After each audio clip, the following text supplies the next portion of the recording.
Hi, everybody. Welcome to the office hours stream for this week.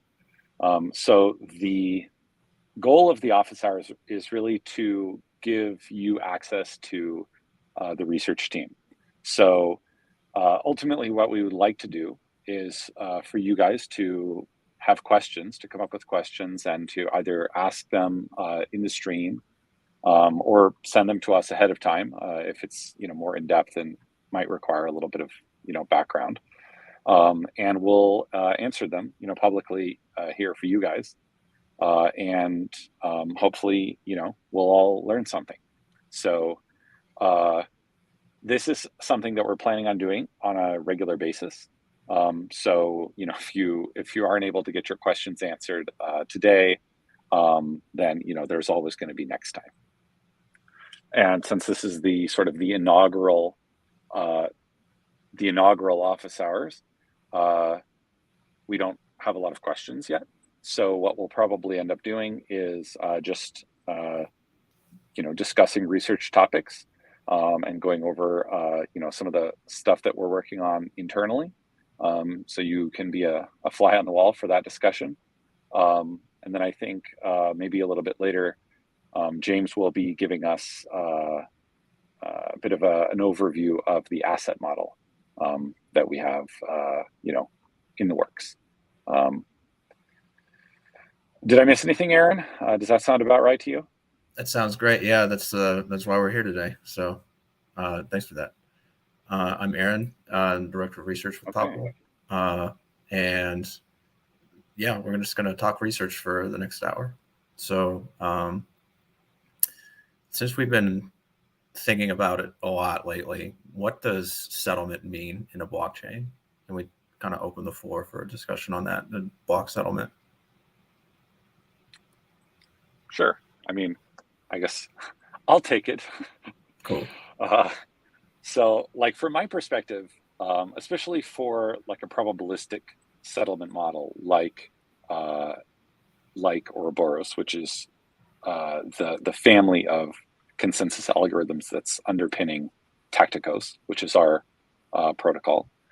I think sort of my natural assumption is that there's some sort of probability, right, where someone makes a transaction. They submit a transaction that says, I want to buy a cup of coffee or whatever, and the barista wants to give you your coffee, and you're going to leave. And once you leave, if your transaction gets rolled back, there's no getting that coffee back.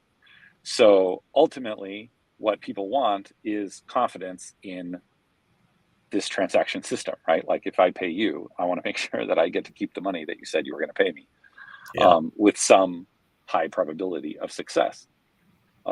So for, I don't know what that probability is, but 99.99% of the time, I want to be sure that, I'm going to get to keep that money. So, if that transaction goes into a block, what is the probability that that block is going to get reorged out of the chain? Mm-hmm. Once as that block gets built upon, along the tip of the chain, and the tip of the chain grows, ancestor block, then the probability of it getting reorged out goes down over time. And from my perspective, that's basically what settlement is. Once something gets sufficiently deep and passes some sort of probability,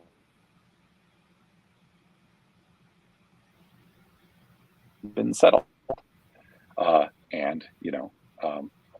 don't know. Is your interpretation any different? Yeah, that's about on point. I feel like there's like mechanisms for instant settlement and finality, but I don't think that that's really possible in the probabilistic setting, and this like true Nakamoto style of probabilistic consensus. Is that true? Do you think? I don't know of anything that's proved that. So I hesitate to say, that it's necessarily the case. Go ahead. There is the work from there is the work from the Say group, I believe, that I just don't know the name of the paper, but it was talking in a zero knowledge a couple of months back, where my recollection of the conclusion of the paper was you cannot be both finalizing and live or something like this. It was that you can't be both like probabilistic and BFT at the same time, is the way I took it to be. That you have to choose to be one, and then you have to choose two different time scales. You can't do them on the same time scale, is what I mean. That you can choose one, you choose to do one at some time scale, and then you can do the other at some longer or other time scale. If anyone does remember the name of that, I do know it was from the SAY group, or at least Stanford. But I really like the idea of settlement. As to me, it's always it quantifies risk, right? It's the security part of the trilemma, in my opinion, because it's a thing that says this is the like actual implication of like how aggressive do I want to be in making future decisions based on my current knowledge, and it forces people to accept that their current view might change or is subject to change unless it's been, quote unquote, settled. And the more like risk tolerant you are, the more you're willing to like change your mind quickly, then you can, have a deal with less settlement or a shallower settlement depth, and let you move faster. And whereas if you want to be less risk tolerant, like you want to be more conservative, you go for a deeper settlement depth, just like concept, right? This idea, but I just like mapping to risk. I've always thought is a really tangible way for people to understand what settlement, what we mean by the term settlement depth or confirmation depth. Yeah, there's a couple of different ways of measuring settlement. There's time-based measurements of settlement, and then block-based measurements of settlement, right?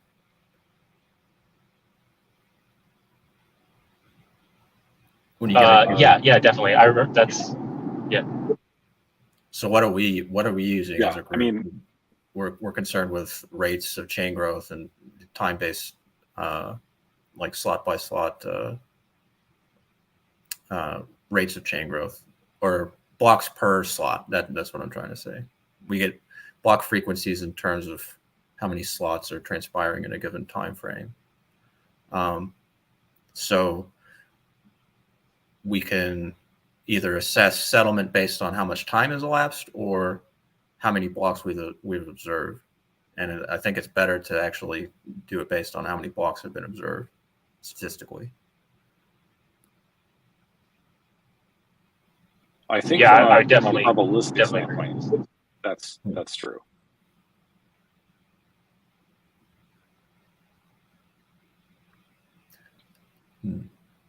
So yeah, why is settlement such a nuanced kind of means of, why are the means of assessing settlement so nuanced? That's what I'm trying to ask. I would say it's because there's so many different ways to do it, right? Yeah. So, you can do it just like purely probabilistically, like how, Bitcoin does it, where like, if you were extremely pedantic, you might say that, there are no, or at least in the original, form, there's no concept of like guaranteed finality, because it's all just probabilistic. But, the probability of something near the genesis block getting reorged is like, infinitesimal. But, or you could do it, in a sort of BFT sense, with, one of the chains that offer instant finality. Or, you can do sort of a hybrid where, you have like checkpoints or different kinds of finality gadgets that are sort of doing a trailing finality, where the tip of the chain is growing, and then there are like grandpa strides. Exactly. So, I think also I think also there's probably a little bit of uncertainty in terms of, or maybe not uncertainty is not the right word. Maybe disagreement over what finality is, right? If you asked someone whose chain has instant guaranteed finality because they're using BFT, they will say, well, that's finality, but probabilistic finality is really not finality at all. Fair enough. So, you know what? I've never actually. I think that. Go ahead, James. I apologize. I'm sorry. I didn't mean to cut you off, Hans. Because you actually just made me realize that, definitely the idea of finality in a blockchain system has a couple of different interpretations, right? But if we expand that to like, what does the idea of finality mean in DLT or like in a tag, right? Because what got me excited, why I like unpaused or like broke in was blockchains have this. I had the thought like a DAG, like what's finality in a DAG? Oh, I could just do the same thing. Like you build transactions on top of it. But the problem is in a DAG, you don't connect transactions that don't relate to the transactions that you're like you only connect transactions that spin one another, right? You only need to make associations between those.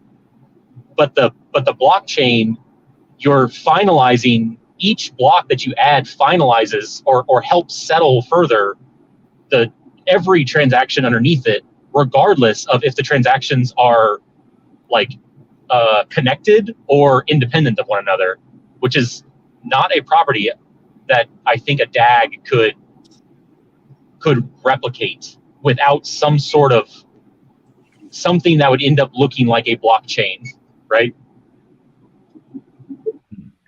No, I think that's right. But I'd have to think about it a little bit more. Yeah, exactly. It just kind of came out of nowhere as you were talking. So it's an interesting thing to explore. Okay, looks like we got a question here from Twitch. All right. I would like to make an estimate of the likelihood of a reorg. Let's see. Can I go like this? Oh yeah. I would like to make an estimate of the likelihood of a reorg based on block depth. I would like the estimate to be based on the most pessimistic assumptions. What should those assumptions be? Okay. That's a good question. M. Grand, 1955. Aaron, do you want to share your the Python network delay model? Yeah, it's a matter of taking the correct kind of approach to modeling the distribution of chain growth and making kind of a pessimistic assumption over all the power of an adversary that's trying to delay messages. So network delay is the primary source of these naturally occurring reorgs that happen on a regular interval. Not a regular interval, but happen on a frequent basis enough where reorgs are noticeable and they can interfere with our notion of finality. It's what makes probabilistic consensus and finality probabilistic in the first place. So we can make estimates based on block depth, but the estimates are based on what adversarial strategies are being deployed at the same time as the blocks are being delayed on the network. So the interplay between adversaries that are serving tines and withholding blocks simultaneously, and then serving blocks to a set of honest participants, and the honest participants have their own rate of chain growth with its own natural delay, and the distribution of chain growth will be inhibited by that delay. So if we want to make some assumption of like likelihood of reorg, it's easier to say, okay, I want this likelihood of reorg, and I also want the system to be tolerant up to this level of adversarial state. What is my settlement guarantees? Like how because it's kind of a multivariable problem. There's how much adversarial state you can tolerate, and then there's your expected network delay. which has to be measured and kind of updated. The protocol has to be kind of set up to tolerate a network delay in the first place, and then go from there. So we won't really have a solid grasp on what our network delay until we do more distributed test nets and actually get throughput measurements. But yeah, our estimates and our means of estimating the settlement depth will be changing as the decentralized platform evolves over time. So right now we kind of just have a flat cutoff of 30 blocks, right? We kind of borrow that. That's like, yeah, that's just the easiest. I mean, yeah, I'm really just taking that from Ethereum or building off that. But the other thing I'll add to your explanation, which is really good, Aaron, which is to say that even to say the most pessimistic thing, like the problem is that, like Aaron said, it's multivariate. And so, but even to say like the most pessimistic thing, it presents a bit of a problem. Like I can't give you a lower bound on what the depth would be, because the lower bound is like literally the worst case scenario of an adversary getting 50.1% of the stake or 50 plus 1% of the stake, such that they could break the system, right? And the problem is that as you get close to that point, that limit, the settlement depth goes asymptotically. So it's not, I can't, like it below 40% stake, it's a pretty reasonable, like we found as a pretty reasonable, we could probably make reasonable estimates. But if you want to assume, if you want to allow an adversary to go above 40% stake, which we don't ever expect to happen, but if we want to understand our system, we should like actually characterize, right? So if you want to allow an adversary to do exploration of an adversary with greater than 40% of the stake, the settlement depth gets really, really deep, because they can sustain really long forks. They can maintain tines as viable for a very long time. Whereas as you have less stake, you're limited in the length of a tine that will be I guess like the number of extensions that can happen where your tines are still viable before the chain growth exceeds the rate at which you're able to keep up, and your local tines become unviable or non-viable. Just to sort of add on to that from another angle, it might be the case that, or one possible, since you don't really know what the adversarial stake in the network is at any given time, something that people will often do is they will just look at the behavior of their network and see, how many reorgs they're getting and of what length. And then they'll just take that distribution and use that to inform their likelihood of reorgs.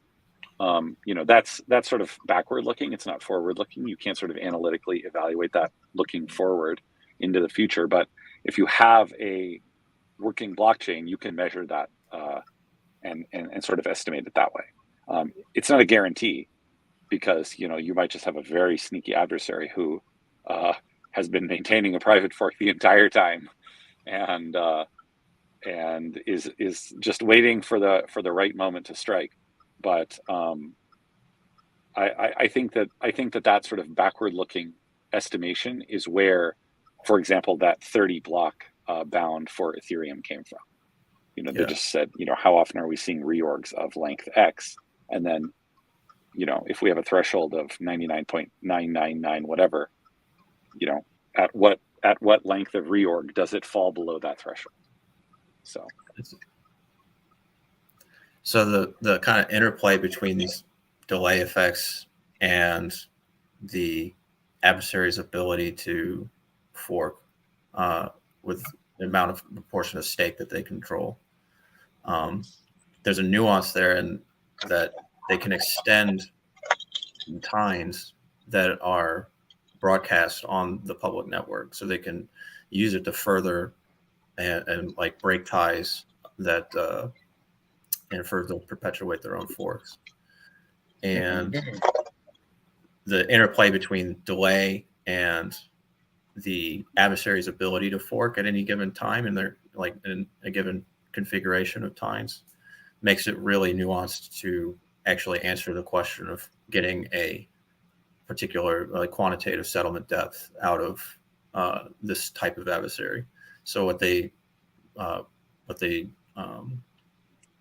tend to do instead is show that a static adversary that's just forking at every opportunity amongst their own eligibilities, kind of doing this private chain attack. They say that stochastically dominates the adversary that's doing this other type of attack that's using the delay of forks and building on honest blocks simultaneously. So it's better for the adversary to just statically fork as much as it can on its own eligibilities and just try and do the kind of Nakamoto style attack of a double spend than it is to try and build these balanced forks out of honest blocks. So we have a couple of more comments that we might be able to go through. Yeah, we had a question about acronyms, that the acronyms we were using were hard to follow. So yeah, so not sure. One acronym that we throw around a lot is VRF. That's a very. I said BFT too. I remember now. So let's see.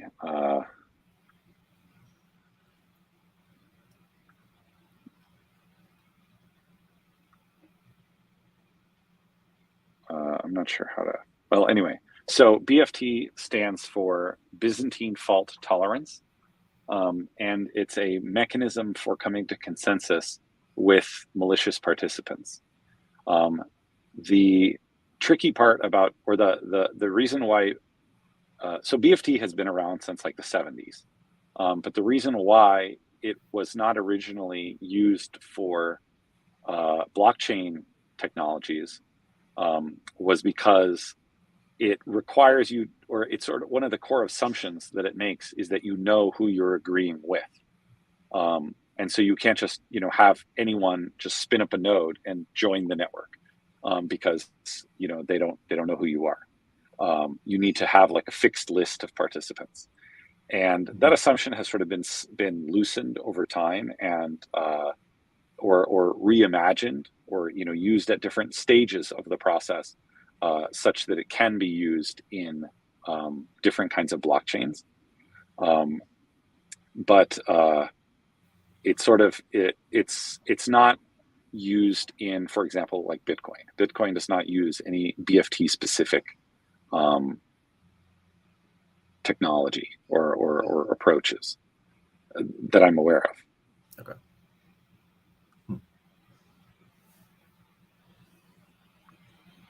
Let's see.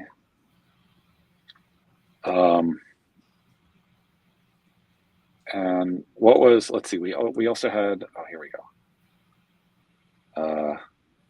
Okay, TAM-V2. Okay, so TAM, Topl Asset Management V2. That I assume it is regards to our asset model, but I don't know anything beyond that. Aaron, you want to enlighten us? I think James is going to be covering that in a little bit. Okay. Well, don't worry. We'll circle back around to the asset management. Yeah.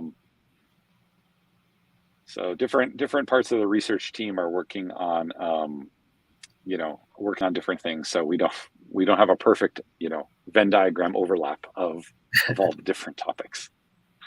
But as long as we pool our resources, we'll be we're in good shape. Yeah. Thank you.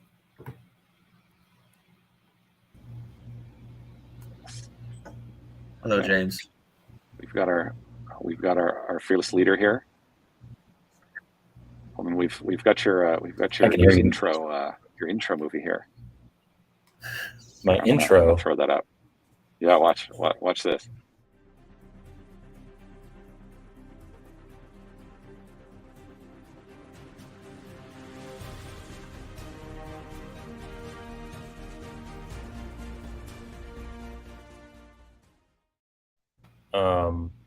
I'm curious though. Before, well, I don't know, where did you guys end up on the settlement depth? Um, We got a question and changed we topics. took a question from Okay. yeah.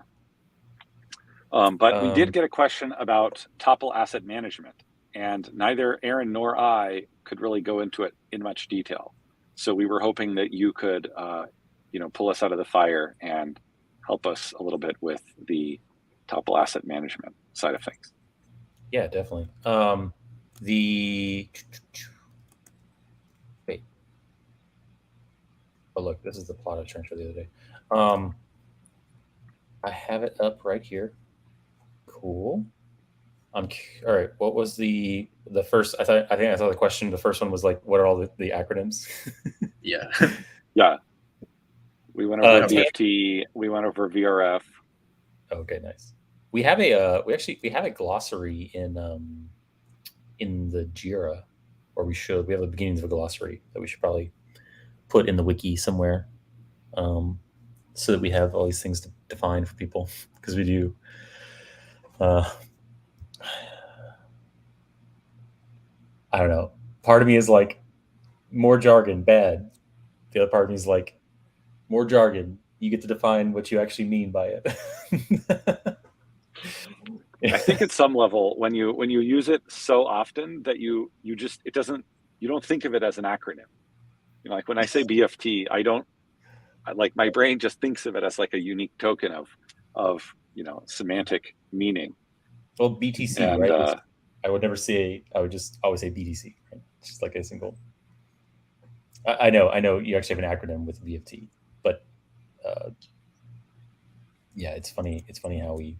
I was trying to think about the reason I brought that up. BTC was we've been talking about the acronym for relabeling the RBIT. Sean really wants the ribbit, and so I started thinking about different, like, how we could play with. So I realized not exactly what you meant by BFT. I don't know why it's at BTC, but I was trying to think of one way we could, like, how could we make Topl an acronym that would be something like along the lines of like a governance coin, right? That would be a good name. Okay, but anyway, to the asset model. Let's see. Can you TAM v2? What was our question? yeah, what is TAM v2? What is TAM v2? Oh, Topl Asset Management version 2. It's just Topl native assets version 2. Yeah, exactly. We, in the Dion version of the protocol, we have a very naive implementation of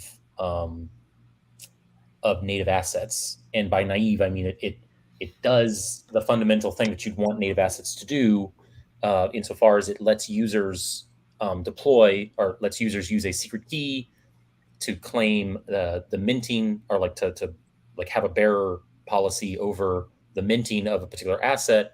However, on chain, we don't have any rules in place to restrict fungibility. So if you want to enable, if you want to have fungibility in your application, or I'm sorry, non-fungibility in your application, then you have to you have to rely on the non-fungibility of the underlying UTXO system. So it requires a little more work on the application side in order to have more use cases. And so that's when I say naive, is because it's literally the simplest way that we could label a coin on the chain, which is we just take the box ID or the UTXO ID and we add a single fixed label to the front of it, and anything that shares that same label we consider fungible with itself. So again, while the UTXOs, you could target specific UTXOs and not spin them, so therefore have NFTs. You don't have any, that's not actually enforced on chain.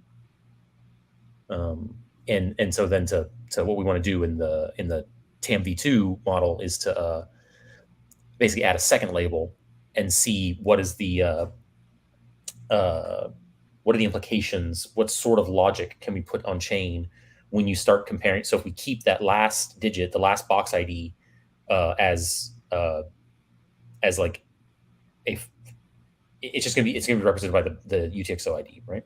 Then the second, so now it's like we have 3-digit number is the way I think about it. The first digit number is what I call an asset class. The second is an asset series.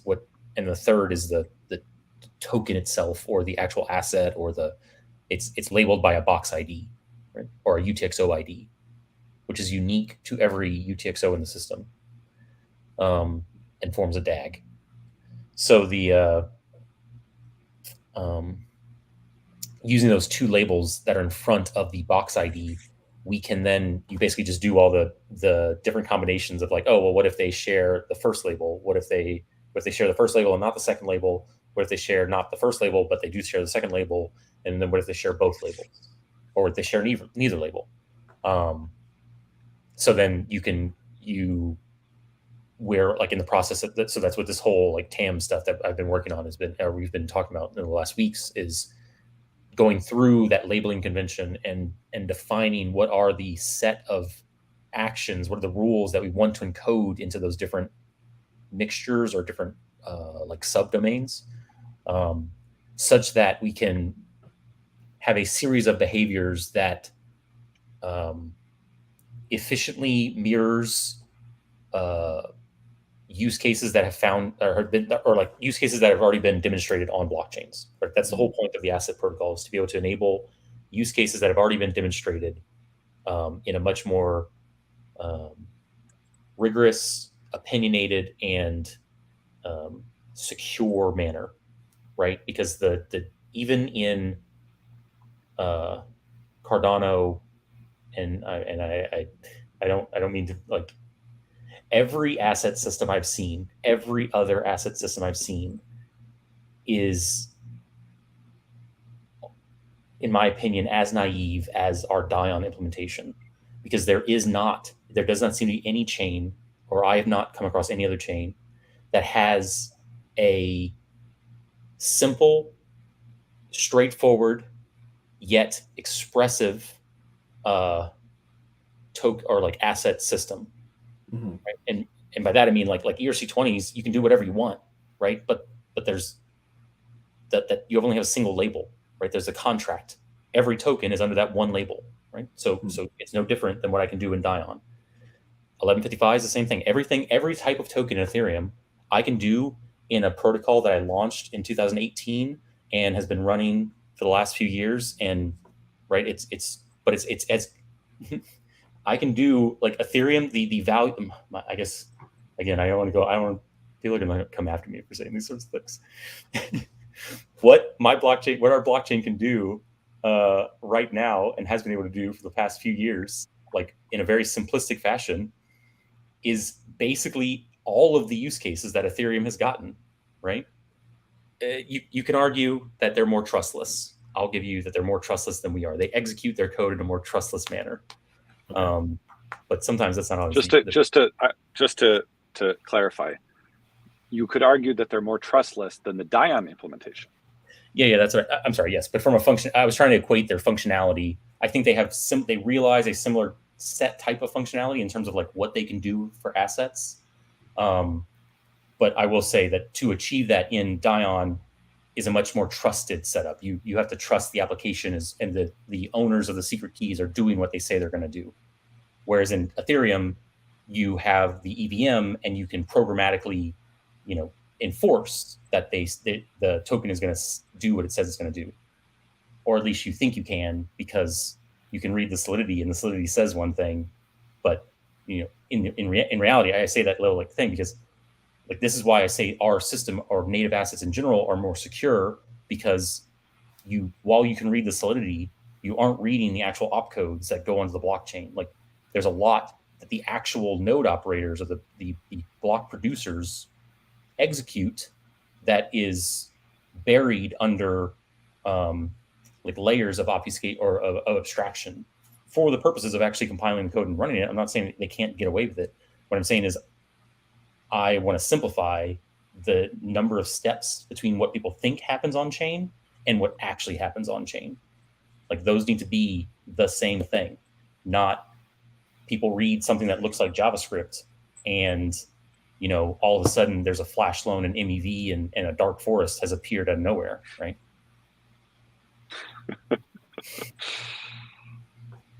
So sorry. I kind of waxed poetic on why I think the need for native assets and what you can do with them. But yeah. Yeah, I just to clarify for our viewers. So Dion is the initial implementation that Topl is built on, the initial protocol implementation. And we are now transitioning to a new protocol implementation called Tetra. So yes. Tetra is using a completely different protocol that is much improved over both Dion and, in our opinion, over other chains as well. Every other chain in existence. Now people really will come after you. I'm fine with that. You know, I would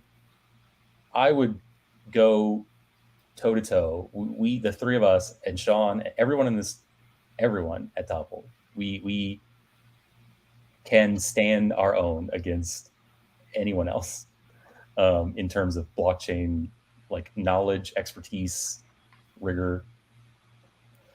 Right, looks like we got one question in the chat. I'm gonna throw that up on the screen. Yeah, it's a great question. So I read this a second ago. I have three things, and I'm curious because I think actually all three of us might be like a reasonable, like we can pass around. So I think the three things, and you guys can tell me if you think there's other three things. Yeah, I think it's state channels, aka Hydra, Chronos, aka or fuzzy clocks, aka Chronos, Babe, and embedded chains, aka Synchnos, I guess. I hope. So yeah, I don't know. Yeah, fuzzy clocks, embedded chains, and state channels. At least I think those are like to me, maybe the most obvious things we talked about recently. What are you guys' thoughts? You've taken to calling it fuzzy clocks. I'm curious, where did that come from? Oh, just the idea that like fuzzy logic or like fuzzy math is where you kind of incorporate all the uncertainties into your calculations as you do them. So you're like, you do all your calculations, you carry around the uncertainty with you, which is kind of like what we're doing, or what I see as the result of, because you don't have you're instead of saying like lockstep, everyone knows the time. You're saying, oh, here's this like distribution of what I think the time is, and here's my expectation value, and here's like the fuzziness or like my uncertainty on it. Mm-hmm. I think it's a reasonable description. Right. And there has to be uncertainty in a synchronization mechanism for the probabilistic consensus. So it kind of stands to reason that any synchronization mechanism that uses a probabilistic consensus mechanism would eventually become fuzzy in our lingo. I'm gonna lean more on the part of the question that says what no one else is doing. So I think I agree with the embedded chains. So I think embedded chains are gonna unlock a lot of improvements that nobody else is able to do. The second one, I would say, secret sauce is probably Tacticos, which is our consensus protocol. Aaron did a really great stream on like in-depth details about Tacticos a few weeks ago. So if you're interested in that, you should go check that out. And then for the third one, I don't know. Well, I think those are the two that nobody else are working on.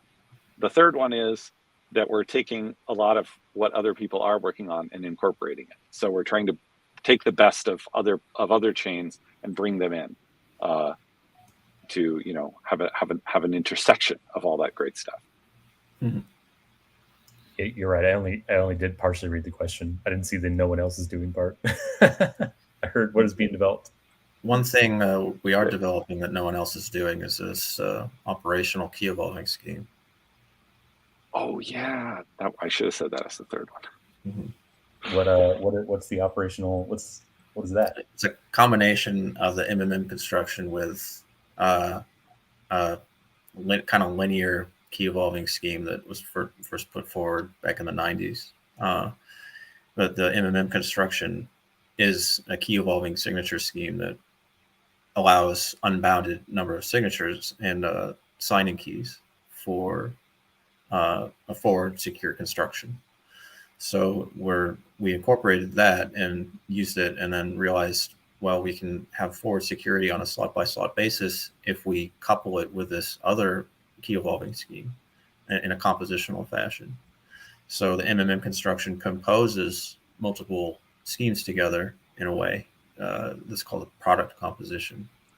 So we applied that and coupled these two schemes together in a way that's more efficient for representing the signature size and the configuration of signatures, and we can get longer key lifetimes with it. So yes, thank you. And the MMM construction is titled this efficient forward secure signatures. So it's still in the works. We're considering publishing it. So I'm gonna go ahead, James, but I want to answer this next question because I think it'll be interesting. Oh, great. Yeah.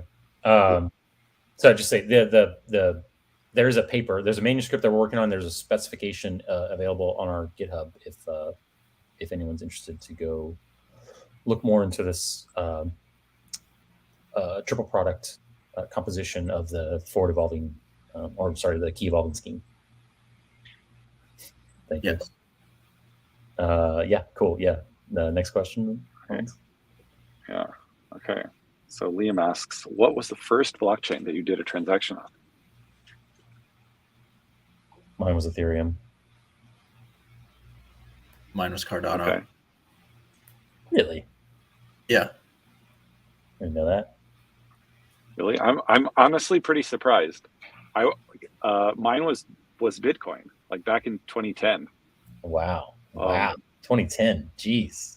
No, I didn't know anything about. I didn't know. I read about Bitcoin in 2012, or like before the first halvening, or like I don't know, that was in 2012, but I remember reading about it right before the first halvening, and I was like, oh, there's no point in doing it anymore. It's going from 50 to 25. I mean, back then I had no idea. I just saw it somewhere, and I was like, oh, that seems cool, but like I had no, like my technical skill was not very high at that time, and I mined on my like desktop computer's CPU for a while, and I got like a bunch of Bitcoins, and I was like, oh, but I can't spend these on anything. Whatever. And eventually I formatted my drive later. Dang. But back in those days, like it was not a big deal to just be like, oh yeah, like I'm gonna pay back my friend like $5, but I'm gonna pay him in Bitcoin. Like fees were nothing, transactions were like whatever. It was like a totally different time back then. I'm honestly curious. One of the reasons I love Symphony of Blockchains is just because in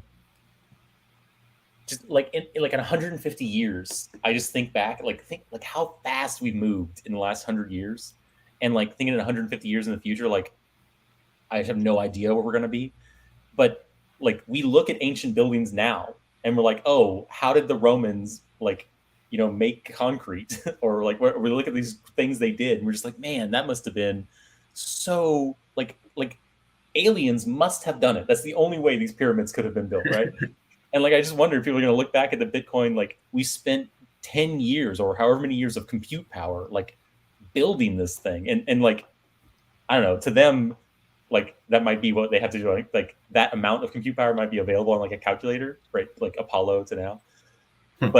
But for us, when they look back to like we were basically using abacuses, and like we built that like monument, that like that structure, that like digital thing. I don't know, just like really, I don't know, it's so cool that we have this like this uniquely human like digital artifact that like, yeah, I don't know. It's like the first time that we really have something like that, like that can't be replicated easily, right? It can be bit for bit copied, but it can't be like replicated. Unless there's some sort of like weird quantum algorithm that can easily find hash collisions. I don't think that's going to happen. Yeah, all our math is broken then. Yeah. Yes. It's going to be brute force attacks. Yeah. I didn't realize that the in reading this, I mean, maybe I should have realized. Maybe you realized this, Aaron, that the equivalent bit length of the ECDA that we use is 128. Right. Yeah, it just seemed, I don't know. Now it's just when I saw that, I guess I know we're like a ways away, right, from like needing to upgrade, but a ways away is only like maybe a decade, right? Like, and I'm not looking forward to when we have to change to a higher. Maybe we'll have lattice signatures by then. We'll see.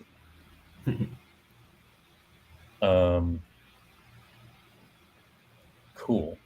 Well, we do have another stream right after this one. I'm just saying I don't want to wrap up just yet. We will wrap up maybe a little bit early. But I do highly encourage everyone to go check out part 0 of 7091. What?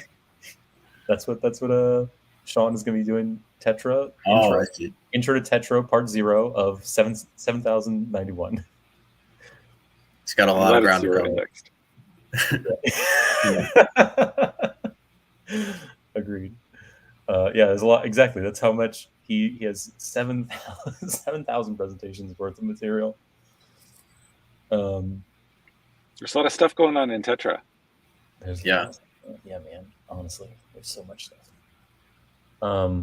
I do kind of like that diagram that we made this morning, though. Like, it took me a while to realize what he was doing with this like opening, and then he was like, "Oh, I only got to half of it." And I was like, "Oh, he's gonna mirror it on the bottom." And I was like, "Okay, I kind of like it." Like, not I kind of like it. I liked it the first time, but I was like, "Oh, this makes way more sense why he was doing it this way." Then, so I'm sorry, everyone. We were chatting about this morning where we're trying to build some protocol boxes are like a mathematical description around like what stake shifting actually is within the system, so that we can have a robust, or really we can have a robust definition of within Tetra, but then also we could potentially model it or replicate it in another system. It's always easier to replicate math than it is to replicate the intentions of others. I feel like that's like worthy of a t-shirt. That's good. Replicate math, not belief.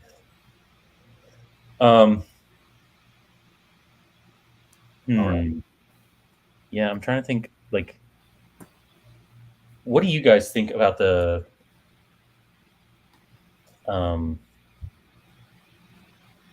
like this asset model? Like this stuff. Like, do you think I'm like mistake or like? Why don't we look at it? My question. Well, we can look at the truth table a little bit. Like, I have that up right now, and I have the result of what the transaction should be. That's easy to look at. If you think of the fungibility and the like increase decrease as two different modes, then you could call it a truth tensor, which I think would be slightly more accurate. A truth tensor. Okay. Never heard that before. Yeah, because it's like, if you have one dimension, it's an array. If you have two dimensions, it's a matrix. If you have three dimensions, then it's a tensor. Mm-hmm. Or three or more dimensions, then it's a tensor. Okay, if I do, man, why can't? I'm sorry. When I go into, because I'm only on this single screen and I'm trying to avoid infinity. Man, it does not like me to share Safari though. Oh, that's the exact problem I had yesterday. Okay, fine. We're gonna go infinite for a second.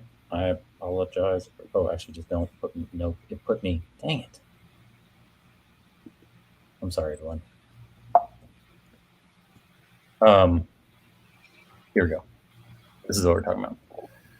Maybe it's easiest to just look at this. So well, we'll start here and then we'll go to that. remember this is the truth table we're looking at. Let's only consider the top part of it for a second. I'm going to change this a little bit. I think this should not be inter-series and intra-series. I think it should be inter-series and inter-class. Because if they share a class ID, that means, okay, so that's what these things over here on the right, here, that's what we're doing. We're saying what is the behavior in terms of what are equivalent labels. So in the case that you share a class ID and you share a series ID, that is what true means. That is the only case that's considered fungible. In the case that you share a class ID, just a class ID, and any series ID, then these two cases you'd be fungible. In the case that you share a series ID and any class ID, then these two cases would be fungible. And in the last case, it's user defined, or that would be how I would apply it, is that you at the transaction level or in the transaction, you have to supply what the fungibility that you want is. Okay. So here are the results of what happens to that when you combine this with quantity behavior. So what these two true things here are the labels that we just looked at. But the second true, this means that the quantity is allowed to go up and down. So right now we're just going to look at these second two variables of true and false, and that corresponds to this blue part of the table that I was talking about right here. See, we only have true on the right side here under increase and decrease right here. We only have true and false, true, false. It's because I put all these weird ones down in the red area. They're complicated, and I want to simplify our discussion for this. But yeah, so this is kind of where we're at. Like the first steps of defining what would be those behaviors that a protocol, like when you are in a transaction that has only tokens that have or has tokens that have these four or of this type, then this could be the out results. When you have tokens of this type, then you can't change the quantity. When they're false, you restrict static quantity, but you can. And so in this case, you don't actually do anything. This is like this top case is basically what Ethereum and Dion can do together. Like this is what most blockchains in the world do right now. And there are 14 other use cases in total, and 6 other really useful use cases.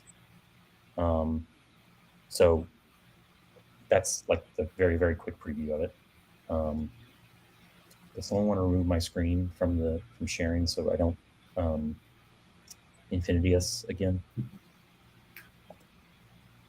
Good.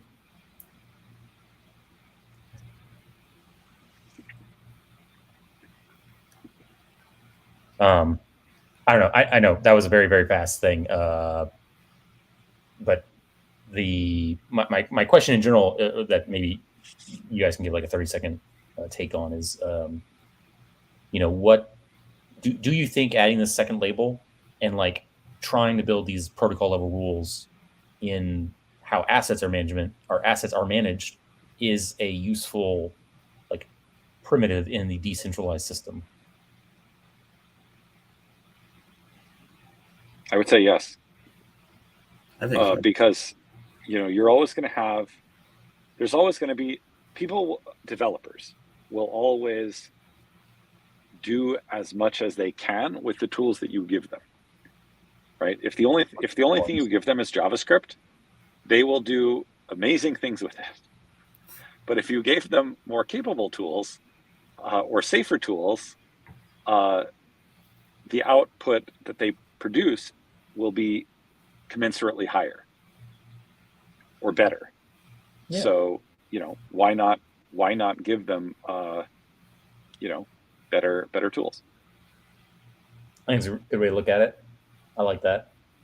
For some reason, I feel like where I'm getting, or like I keep having this thought that comes to mind of, it's those counter tokens, those the fancy ones the ones I said to ignore that were in the red box. They make me want to see like those tokens as like